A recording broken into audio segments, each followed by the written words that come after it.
What's going on? We are back once again. So sorry we left you, but we are back. What's going on? It's your boy Q Nice, and we are here, of course, at the Hollywood Black Film Festival. We are here for a special showing, a special screening of something called Grandma's House. That's what's coming up next. A lot of surprise special guests that will be right here, and we're on the red carpet doing what we need to do. Stay tuned. Don't go anywhere. This is Backstage Pass. Q Nice standing here with Kimberly, and we are at, of course, the Hollywood Black Film Festival. Kimberly, first of all, we need to go to dinner or go out on a date or something because you're looking really nice right now. You look fantastic. Thank you so much. So, we're here at the festival. There's a lot going on. It's very exciting. I'm not going to keep you long because the movie's about to start. Tell me what's going through your mind right now.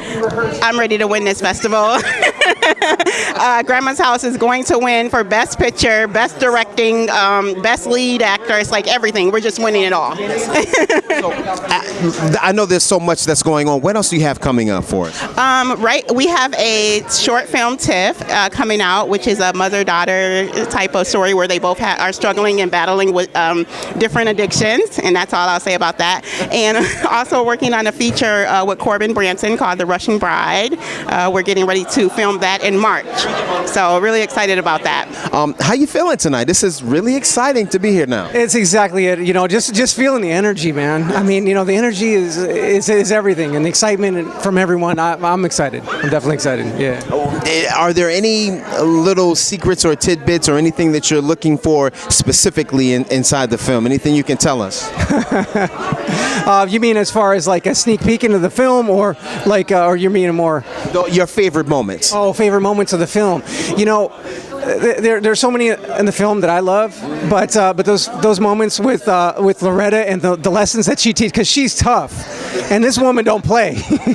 so those moments are just light up the screen to me. So yeah. Steven, what else do you have coming up? What other films, other projects that you're working on? Yeah, well, I work with Kim on a movie that we shot in inner city Milwaukee called 53206 Milwaukee, about the inner city there, and we used all inner city kids from Milwaukee, and we worked with them for 4 weeks rehearsing beforehand, and I'm so proud of those kids. Amazing, and I'm really excited to showcase this to everyone and show what they did, what we did, what we were able to accomplish. What's going on? Q Nice back once again, and we are here. I'm standing right here actually with Yolanda right here. Thank you so much for taking the time out, hanging out with us on the red carpet right now. How you doing? Well, I'm fantastic. How about yourself? I am fantastic. I've seen you earlier like taking pictures and just smiles all across the board. I know you have to be really excited about what's taking place here tonight. Absolutely. I'm very excited about Grandma's House. We've been waiting for a long time to see it out here in LA. You know,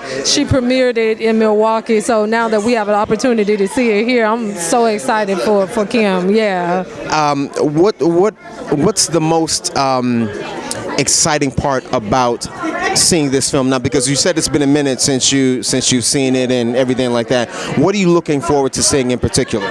What I'm looking forward to is seeing the audience's reaction, because it's based off of a true story. It's based off of her life, and it's a piece that she carried with her from her grandmother. So to see, you know, what the audience's reaction is going to be to this, you know, real life experience for a woman who had gone through quite a bit, and having a grandmother like that, you know. Nowadays you got grandmamas that's very contemporary, and then you still have grandmamas that's old school. So what Grandma's House does is take you back to that old school grandma that stepped in when mama and daddy couldn't be there. So, you know, just walking away with that lesson and people remembering, oh yeah, that's what grandma is all about, you know. Question I want to ask you, you know, those moms and grandmas out there always have words of wisdom that they always share with us as we were coming up. Was there any anything in particular that your mom or your grandmother may have said to you to pass on those words of wisdom? You know, my grandmother and my mom, but mainly, you know, one of the things I remember specifically about my grandmother is she told me to always hustle. Always hustle. Yeah, always hustle, because my grandmother on my dad's side, she was always that woman that had several different businesses. She did things on her own. She had the snow cone route in the neighborhood and stuff, and she used to always tell me, don't you just depend on a man. You make sure you have your own, and you work hard to have your own, because that's what your grandmama does. And she passed away back in August of last year, and she told me, she said, you just like me, baby. You a hustler. So you keep the tradition going. You keep it going. I say, yes, ma'am, I sure will. You got to know that grandma is smiling down on you right now. Continued success to you in everything that you do. So much. I really appreciate that. And thank you guys for doing such great coverage tonight. Yeah, thank you so much for being here. How are you feeling right now? You excited? You know, what's going on through you right now? I'm excited, man. A little nervous because I've been waiting to see the film, and I can't. You don't look like you're nervous. You look like you're too cool right now. Yeah, a little bit too cool, but I'm excited, man. Like, a lot of joy inside of me. I can't wait to see this film. Do you have any particular scenes that you like the most, or that really stood out to you that you can share with us? Yeah, there was a scene with me and Loretta Devine, and basically, yeah, just working with her was amazing. First of all, yeah, her passion that she brought to the table made me become a better actor, I feel like. So just working with her was amazing, man. And yeah, I think that scene is going to be real powerful in the film.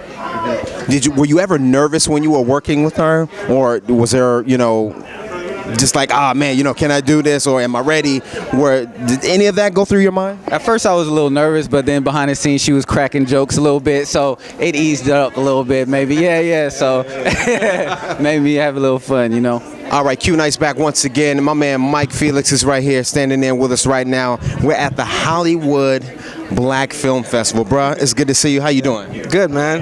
Good to see you.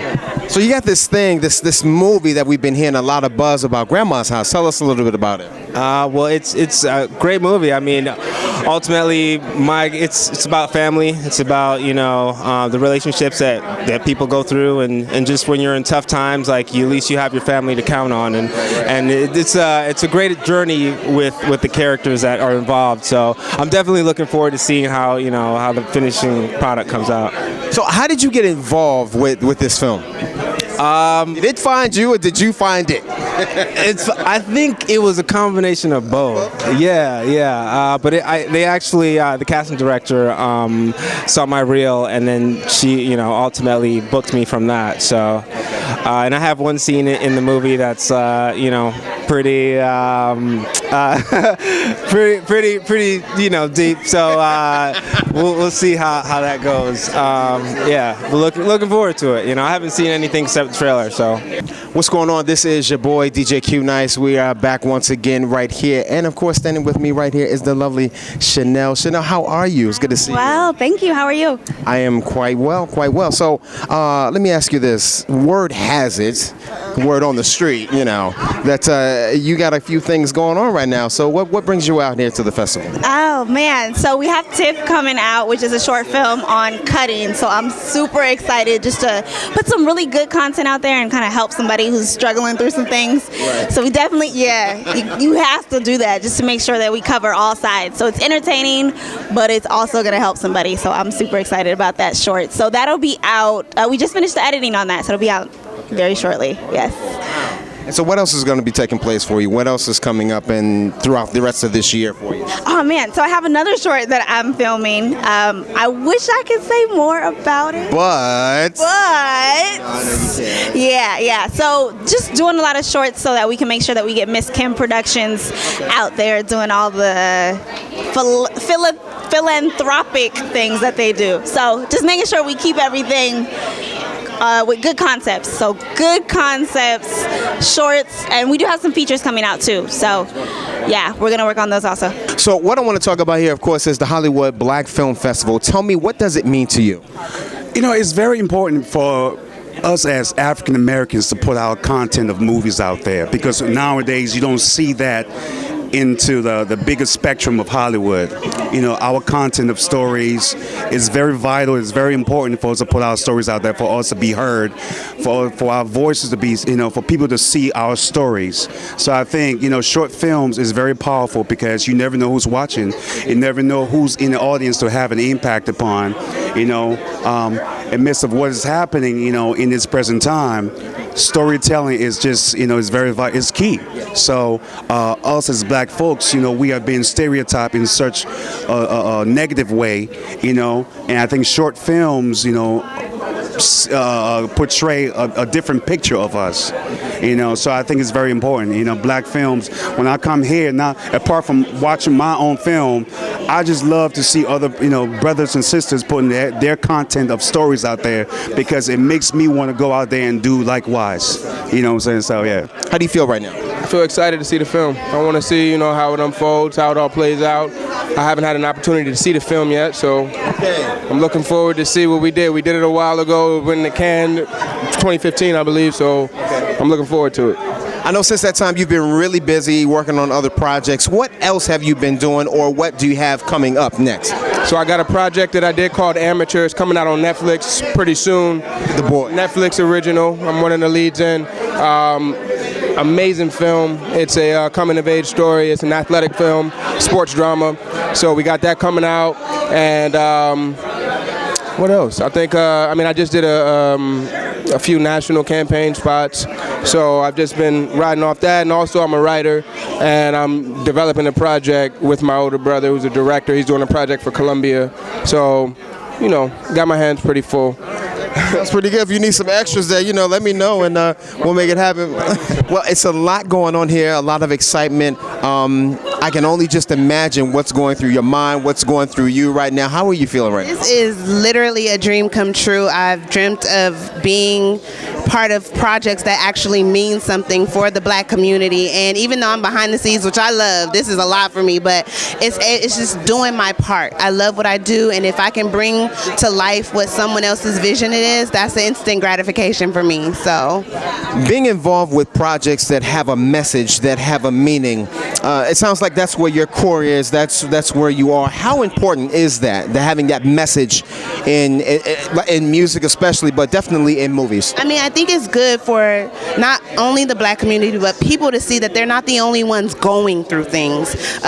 You know, in this movie, as well as other projects that Kim works on, they let you know that you're not by yourself, and that there's an answer, there's a bigger picture, there's something on the other side to look forward to. So just being a part of that, like, it's a dream come true. I'm so grateful. Like, this is so amazing.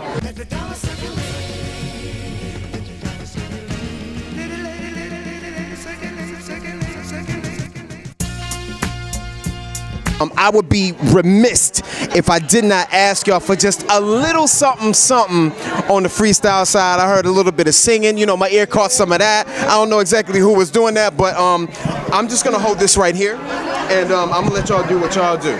And yeah, I'm gonna step out of the way.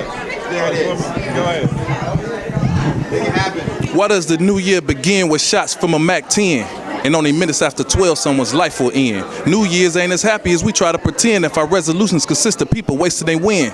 Promising to stop smoking cigarettes and sipping on gin. If we stuck to our word, the world will have a much better spin. With clean air to breathe in when the years come in. If we slowly pull away from bad habits and sin, maybe then we can stop overflowing the pen and start focusing on dollars and not color of skin. Start a new trend, live righteous as young men, and pray to God that you live to count the next Big 10. One's up, Black Diamond.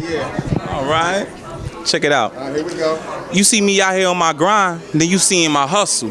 But you don't understand my struggle. I'm trying to make it in this world without being in trouble. I let my knowledge maximize my muscles. Now even though my mind's strong, my heart beats weak. Toting this broke piano down these dark, dark streets. Begging for y'all to listen, but you don't hear me. I put my life up in these rhymes people still don't see. They'll rather get their money to who on TV. I might have feed the people who probably won't feed me. That's just how it's gonna be. That's what made me me. Eric Perkins to the day of brother D.I.E. Nobody won't stress me. Yes, he blessed me to leave a mark when I walk like Bigfoot feet. Piano missing the key, I could have been missing the teeth. Out here begging trying to get someone to listen to me. Oh.